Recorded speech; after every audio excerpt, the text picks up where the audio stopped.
तो पिछले वीडियो में हमने भगवान शिव एवं माता सती की कहानी सुनी। और आपने सोचा है क्या होता अगर राजा दक्ष ने शुरुआत से ही भगवान शिव को माता सती के पति के रूप में स्वीकार कर लिया होता। आइए जानते हैं। सती पूरे साहस के साथ अपने पिता दक्ष के सामने खड़ी होती है और उनसे शिव से विवाह की अनुमति मांगती है। शुरुआत में दक्ष क्रोधित हो जाते हैं।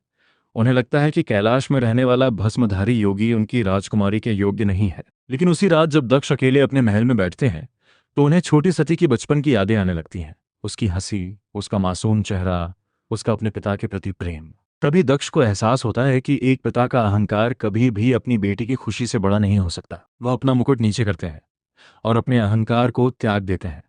अगली सुबह दक्ष स्वयं शिव का स्वागत करते हैं। सती की आंखों में खुशी के आंसू आ जाते हैं और पूरा वातावरण शांति और स्वीकृति से भर जाता है। फिर एक भव्य दिव्य विवाह हुआ है जहां यज्ञ अग्नि के सामने शिव और सती वरमाला पहनते हैं। देवता, ऋषि, गण और पूरा ब्रह्मांड इस मिलन का साक्षी बनता है। यह वही मिलन बनता है जिसने विनाश शुरू होने से पहले ही अहंकार को समाप्त कर दिया। दक्ष यज्ञ की दुखद घटना कभी घटित ही नहीं होती। सती को अग्नि में स्वयं को समर्पित नहीं करना पड़ता। शिव कभी क्रोध में ब्रह्मांड को हिला देने वाला तांडव नहीं करते। वीरभद्र का जन्म भी क्रोध से नहीं होता। शांति फैल जाती है। शक्तिपीठों की स्थापना भी नहीं होती। दक्ष को एक घमंडी राजा नहीं बल्कि एक बुद्धिमान पिता के रूप में याद किया जाता है जिसने अपने अहंकार से ऊपर अपनी बेटी की खुशी को जाना। सती को दोबारा माता पार्वती के रूप में जन्म लेने की आवश्यकता ही नहीं पड़ती। शिव कभी सती के निष्प्राण शरीर को लेकर ब्रह्मांड में भटकते नहीं। ब्रह्मांड में तांडव का विनाशकारी कंपन कभी नहीं गूंजता।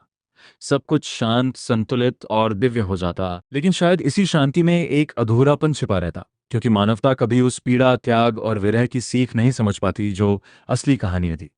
और अंत में ऐसा महसूस होता है कि शायद कुछ कहानियां टूटने के लिए ही बनी होती है ताकि ब्रह्मांड आगे बढ़ सके। शायद नियति को भक्ति पैदा करने के लिए विनाश की आवश्यकता थी। अगर ऐसा नहीं होता तो आज संसार भगवान शिव का वो सब्र कभी देख ही नहीं पाती। संसार को ये जानना भी जरूरी है, चाहे कितना भी बुरा हो जाए, कितना भी प्रलय आ जाए, अंत में सब सही होता। नियति से बढ़कर कुछ भी नहीं। आज के लिए इतना ही। मिलेंगे अब अगली वीडियो में कुछ नए टॉपिक के साथ।